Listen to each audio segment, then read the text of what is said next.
मेरा नाम वंदना सिंह है। इस वीडियो में हम पीसीएस 2023 का जो है क्विज डिस्कस करेंगे। तो करंट अफेयर स्टैटिक क्विज है, क्विज नंबर 7 है। ये यूपीपीएससी, आरओ, बीपीएससी, एमपीपीएससी और जितने स्टेट पीसीएस के एग्जाम है सबके लिए यूजफुल होगा। ये यूपीपीसीएस का जो इंटीग्रेटेड प्रीलिम्स और मेंस कोर्स है, आप इसको ज्वाइन कर सकते हैं। ये प्रीलिम्स कोर्स है, ये 6 दिसंबर से स्टार्ट हो रहा है, तो आप इसको ज्वाइन कर सकते हैं। एंड इस नंबर पे व्हाट्सएप और टेलीग्राम करके, और ये 120 days daily mains answer writing है, तो इसको भी आप ज्वाइन कर सकते हैं। ये 93 क्वेश्चन प्रिडिक्ट हुए थे प्रीलिम्स कोर्स में 2022 में, तो वेरीफाई कर सकते हैं आप, नीचे पीडीएफ होगी वहाँ से। चलिए हम अपना क्विज स्टार्ट करते हैं।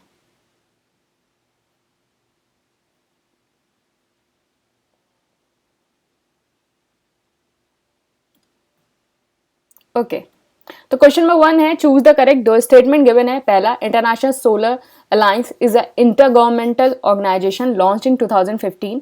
दूसरा है, its mission is to unlock $1 trillion of investment in solar by 2030। तो इसमें से बताना है आपको कौन सा स्टेटमेंट सही है।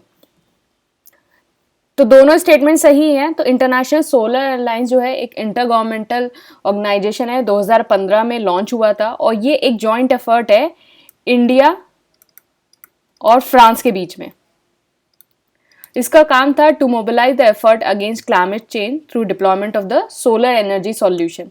इसके अंदर टोटल 106 कंट्रीज हैं जिन्होंने ये एग्रीमेंट साइन कर लिया है, और जिसमें 106 में से 86 ने जो है साइन और रेटिफाइड ये कर दिया है। तो 106 कंट्रीज जो अभी तक है उन्होंने ये साइन कर लिया है। इस मिशन का जो एम है वो है कि $1 ट्रिलियन जो इन्वेस्टमेंट है सोलर को अनलॉक करना है 2030 तक। अब हेडक्वार्टर कहाँ है आईएसए का? चलिए कमेंट बॉक्स में बताइए।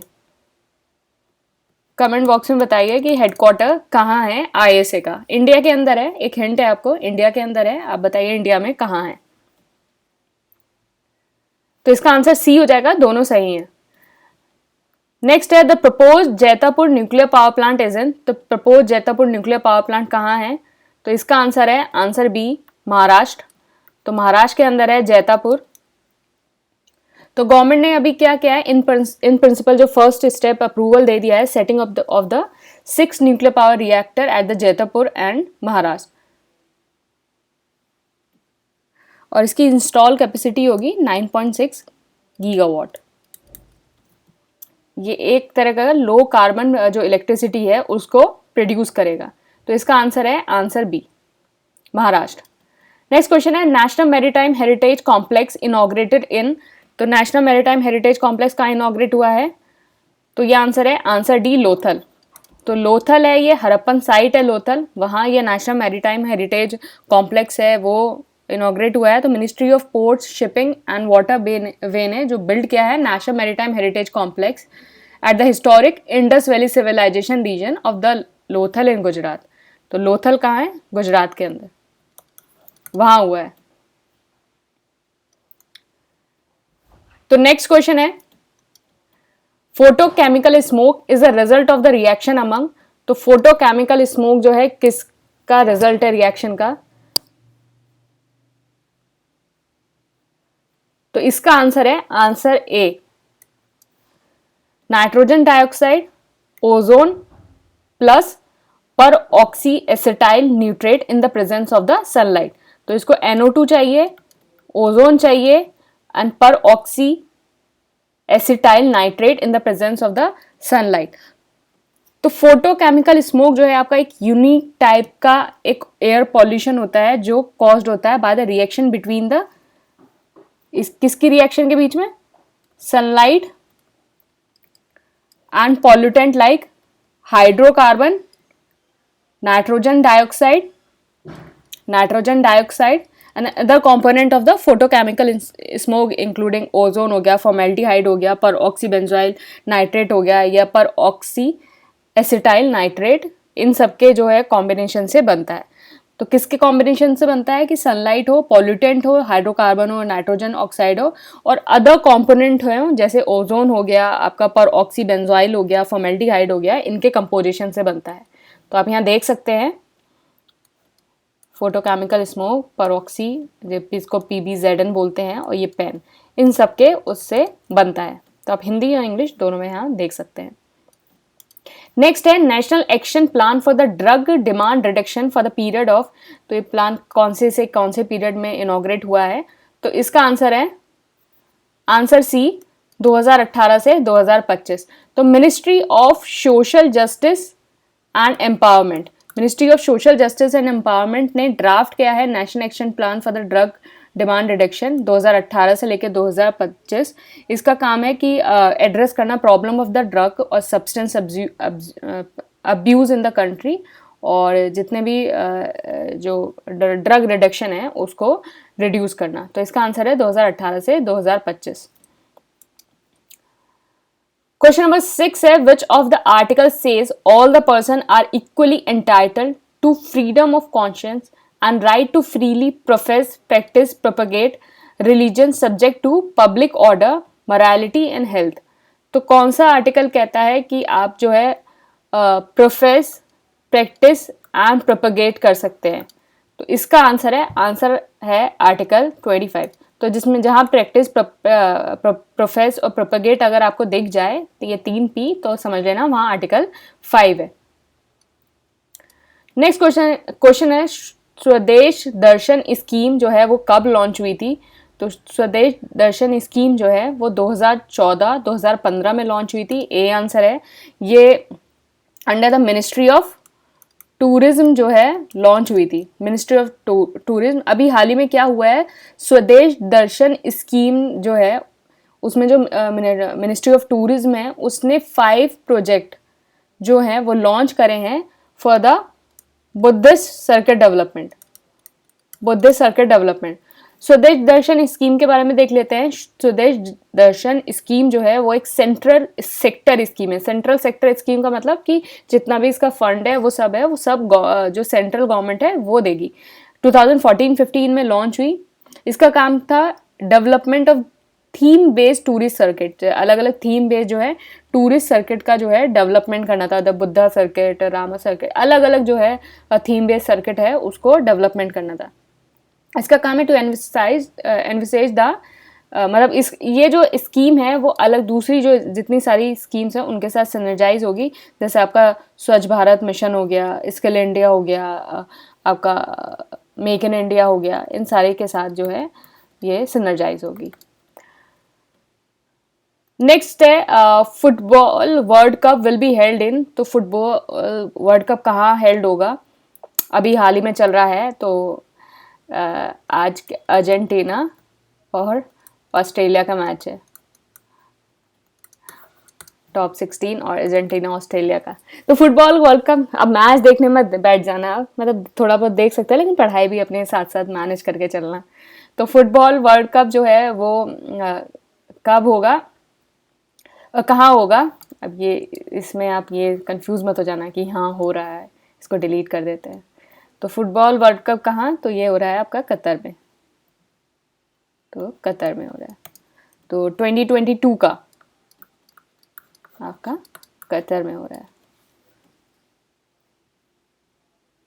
पहला फुटबॉल वर्ल्ड कप है जो अरब वर्ल्ड में हो रहा है, एंड सेकंड है एशिया में हो रहा है। 2002 में जो है साउथ कोरिया में हुआ था।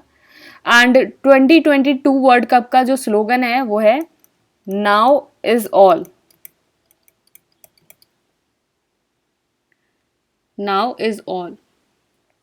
और लईब जो है वो इसका ऑफिशियल मास्कॉट है। तो लईब जो है वो ऑफिशियल मास्कॉट है। तो यहाँ से आप इसकी सारी डिटेल देख सकते हैं। 2022 का जो है कतर में हो रहा है, फर्स्ट वर्ल्ड कप है जो अरब में हो रहा है। इससे पहले साउथ कोरिया में हुआ था। स्लोगन जो है नाउ इज़ ऑल है। वुलन शॉल जो है एम्बलम का डिज़ाइन है, जैसे अरब वर्ल्ड में लोग पहनते हैं विंटर के टाइम। लाइब जो है इसका ऑफिशियल मास्कॉट है, और लाइब एक अरेबिक वर्ड है जिसका मतलब होता है सुपर स्किल्ड प्लेयर। और ये official ball for the world cup in Qatar is the Adidas Al Rihla. तो एडिडास अल रहीला जो है ऑफिशियल बॉल है। और ये फीफा जो है वो पहली बार जो है फर्स्ट टूर्नामेंट होगा जो विटनेस करेगा पार्टिसिपेशन ऑफ द फीमेल। तो यहाँ तक मुझे लगता है फीफा के बारे में आपका सब कुछ क्लियर हो गया होगा। क्वेश्चन नंबर 9 देखते हैं, रुस्तम 2 इज, तो रुस्तम 2 क्या है, तो इसका आंसर है आंसर डी यूएवी। तो रुस्तम 2 है जो है आपका अनमैन्ड एरियल व्हीकल है।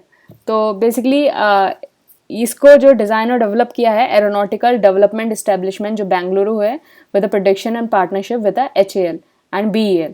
तो UAV जो है actually named after the Rustam Damania जो है फॉर्मर प्रोफेसर जो थे IISc बेंगलोर के, उनके नाम पे रखा गया है। तो इसका आंसर है आंसर डी। नेक्स्ट क्वेश्चन है, action plan for vulture conservation कब रिलीज हुआ है, तो इसका आंसर है आंसर डी 2020 से 2025। तो ministry of environment forest and climate change ने लॉन्च किया है वल्चर एक्शन प्लान 2020 से 2025 for the conservation of the vulture in the country. और इसका जो कॉज ऑफ डिक्लाइन है वल्चर का वो है डिक्लोफेनेक, एक तरह की जो है veterinary non steroidal anti inflammatory drug है जिसको हम NSAID बोलते हैं। तो एक तरह की ये ड्रग है, बहुत ज़्यादा मतलब कैटल्स में इसको बहुत यूज़ किया जा रहा था, 2004 के अराउंड बहुत ज़्यादा यूज़ किया जा रहा था कैटल में। तो इसके बाद जितनी भी वल्चर हैं इन कैटल, जब ये कैटल डाई हो जाती थी तो वल्चर इन कैटल पे जब फीड करती थी तो ये डिक्लोफेनेक जो है उन वल्चर के अंदर पहुंच जाता था और इसकी वजह से जो है वल्चर की डेथ हो जाती थी।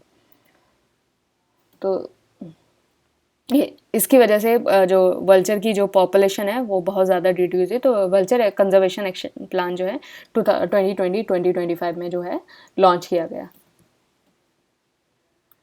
नेक्स्ट क्वेश्चन है, सतत स्कीम इज रिलेटेड टू, सतत स्कीम किस चीज़ के रिलेटेड है, तो आंसर इसका है आंसर सी बायो CNG। तो सतत स्कीम, सतत का क्या नाम है, sustainable alternative towards affordable transportation।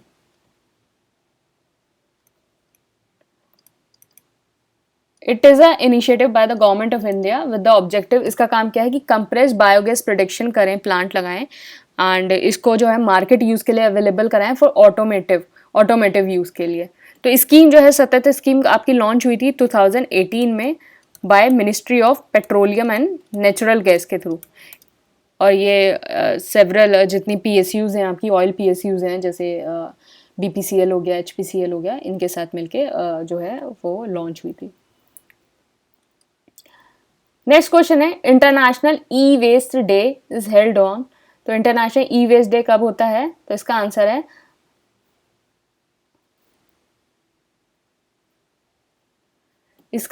Answer B 14 अक्टूबर। तो इंटरनेशनल ई वेस्ट डे जो है 14 अक्टूबर का होता है। तो इसका आंसर है आंसर बी 14 अक्टूबर। तो ई वेस्ट का मतलब है electronic waste and electronic waste इसका मतलब है कि जितने भी आपके ओल्ड और डिस्कार्डेड इलेक्ट्रॉनिक अप्लायंस होते हैं उनको जो है उन सबको ई वेस्ट बोला जाता है। और पहला जो फर्स्ट ई वेस्ट जो क्लिनिक है वो इंडिया में लॉन्च हुआ है भोपाल के अंदर। इंटरनेशनल ई वेस्ट डे 14 अक्टूबर को बनाया जाता है to reflect the impact of the e waste. और इस साल की थीम है recycle it all no matter how small. तो recycle it all no matter how small theme English में इसलिए ही लिखी गई है कि थीम को इंग्लिश में याद करिए, हिंदी में याद करने से थीम में कन्फ्यूजन हो जाता है क्योंकि कभी कभी मैगजीन्स में और जैसे आयोग जो ट्रांसलेशन करता है उसमें डिफरेंस हो जाता है। तो आप थीम हमेशा इंग्लिश में याद करिएगा। Question number 13, as a part of the India की G20 presidency government is planning to host 5 की meeting focusing on the cultural track. तो ये 5 मीटिंग्स कहाँ होंगी,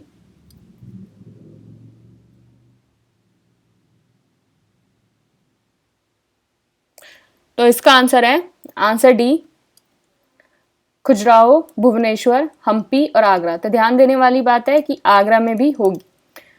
तो G20 प्रेसिडेंसी इंडिया की है, इंडिया जो है 5 की मीटिंग फोकस करेगा on the cultural track, Khajuraho, Bhubaneswar, Hampi और आगरा। सिटीज इसलिए चुनी गई हैं because mainly for the well known monuments and UNESCO world heritage, जैसे ताजमहल और आगरा फोर्ट यूपी में है, Hindu and Jain temple of Khajuraho MP के अंदर है, कोणार्क सन टेम्पल उड़ीसा में है, अब भुवनेश्वर में, और हम्पी जो साइट्स हैं वो कर्नाटका में हैं, तो इसलिए इनका UNESCO world heritage site relevance की वजह से इनको चुना गया है, इन सारी सिटीज़ को। नेक्स्ट क्वेश्चन है national food security act enacted in, तो national food security act very important question, काफ़ी बार एग्जाम में आ चुका है, आई थिंक 2021 में भी आया था, और इससे पहले भी बहुत बार जो है एग्जाम में आ चुका है, तो वेरी इंपॉर्टेंट क्वेश्चन। तो नेशनल फूड सिक्योरिटी एक्ट कब इनेक्ट हुआ था, ये हुआ था आंसर, इसका है आंसर सी, 2013 में, 2013 में हुआ था। तो इसका काम क्या है कि जितने भी to provide the food and nutritional security provide करना, तो एक्ट जो है कवर करता है 2/3 of the country population, 2/3 of the country population cover करता है। आप मुझे बताएंगे कि रूरल की और अर्बन की परसेंटेज कितनी है इसके अंदर, रूरल और अर्बन परसेंटेज, वो आप मुझे बताएंगे इस एक्ट के अंदर। तो 2/3 को कवर करता है on the based on the 2011 population estimate, तो दिस इज वेरी इंपॉर्टेंट। आप मुझे बताएंगे कि रूरल अर्बन परसेंटेज कितना है। नेक्स्ट क्वेश्चन है which of the following Indian recipient of the world food prize, तो इसमें से कौन से इंडियन जो है वर्ल्ड फूड प्राइज के रेसिपिएंट हैं, तो किस किस को वर्ल्ड फूड प्राइज जो है वो प्राप्त हुआ है, तो इसका आंसर है आंसर डी 1, 2, 3। तो M S Swaminathan, Verghese Kurien and Gurdev Khush and Ratanlal, इन सबका हुआ है। एम एस स्वामीनाथन तो आपको पता ही है ग्रीन रेवोल्यूशन, वर्गीस कुरियन तो आपको पता ही है वाइट रेवोल्यूशन, एंड जो आपके रतनलाल हैं उनको 2020 में मिला था। बेसिकली ये इंडियन अमेरिकन सॉइल के साइंटिस्ट हैं जिन्होंने प्राइज़ जीता था। और वर्ल्ड फूड जो डे है वो बनाया जाता है 16 अक्टूबर को, वर्ल्ड फूड डे 16 अक्टूबर को बनाया जाता है। तो एम एस स्वामीनाथन जो है फर्स्ट इंडियन थे जिनको दिस फर्स्ट रेसिपिएंट जिनको ये प्राइज़ मिला था, इनको मिला था 1987 के अंदर। और इस साल का 2022 का जो प्राइज़ है बेसिकली वो यूएस के एक सिटीज़न है जिनको मिला है, यूएस की डॉक्टर सिंथिया रॉन्जन वीव, इनको मिला है। तो इसका आंसर है आंसर डी 1, 2, 3, 4, ये सारे सही हैं। तो ये सारे इंडियंस हैं जिनको वर्ल्ड फूड प्राइज़ मिला हुआ है। कमेंट बॉक्स में बताएंगे आप जो गुरुदेव खुश और रतनलाल हैं इनको किस चीज़ के लिए मिला है, तो आप नीचे कमेंट बॉक्स में बताएंगे, कमेंट बॉक्स में इसका आंसर बताएंगे।